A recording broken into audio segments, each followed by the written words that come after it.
রমনা বটমূলে ছায়ানটের চূড়ান্ত মহড়া চলছে। সেখানে আছেন সহকর্মী পার্থ সঞ্জয়। আমরা যুক্ত হচ্ছি তার সাথে। পার্থ, রমনা বটমূলে ছায়ানটের মহড়ার কথা আপনি সকাল থেকে আমাদেরকে বলছিলেন, এখনও সেই প্রস্তুতি নিশ্চয়ই চলছে এবং একই সাথে এবারে যে প্রতিপাদ্য বিষয় নিয়ে এবার ছায়ানট তাদের এই অনুষ্ঠানকে ঘিরে সাজিয়েছে, সেটা নিয়ে যদি বিস্তারিত তথ্য তারা দিয়ে থাকে আপনাকে জানাবেন। আরও একবার ধন্যবাদ তানিয়া। 1432 বঙ্গাব্দের প্রথম সকাল রাঙাবে রমনার ছায়াতলে ছায়ানট যে আয়োজনে তারই চূড়ান্ত মহড়া চলছে। আপনি জানতে চেয়েছেন আসলে এবারে তাদের প্রতিপাদ্য কী। তাদের প্রতিপাদ্য আমার মুক্তি আলোয় আলোয়। সে আলোর আবাহনে তারা এই চূড়ান্ত মহড়াটি করছে। মঞ্চে প্রায় 1.5 শতাধিক শিল্পী রয়েছে এবং সেই 1.5 শতাধিক শিল্পীর অংশগ্রহণে তারা আগামীকাল সকালে যে গানগুলো, সম্মেলক গান, একক গান এবং কথন অর্থাৎ পাঠ থাকবে, তারই মহড়া করছে চূড়ান্ত।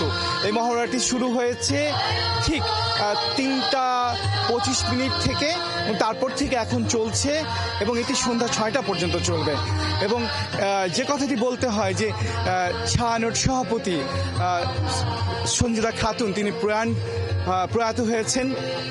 তাকে ছাড়া এবারই প্রথম এই ছায়ানটের বর্ষবরণ আয়োজন।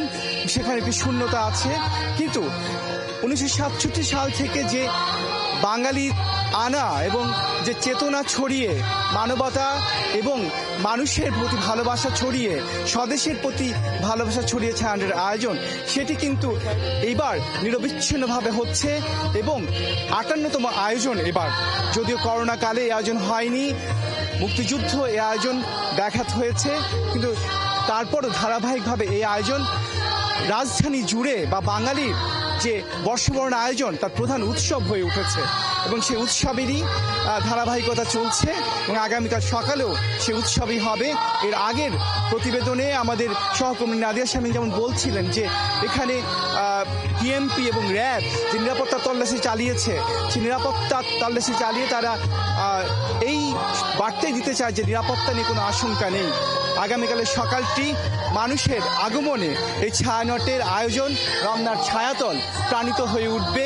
নতুন প্রভাতে ছড়াবে কল্যাণ, মানবতার, মানুষের এবং ভালোবাসার। তানিয়া, ধন্যবাদ পার্থ সঞ্জয়। নিশ্চয়ই আমরা ফিরবো আবারও আপনার কাছে ছায়ানটের সর্বশেষ প্রস্তুতি সম্পর্কে জানতে।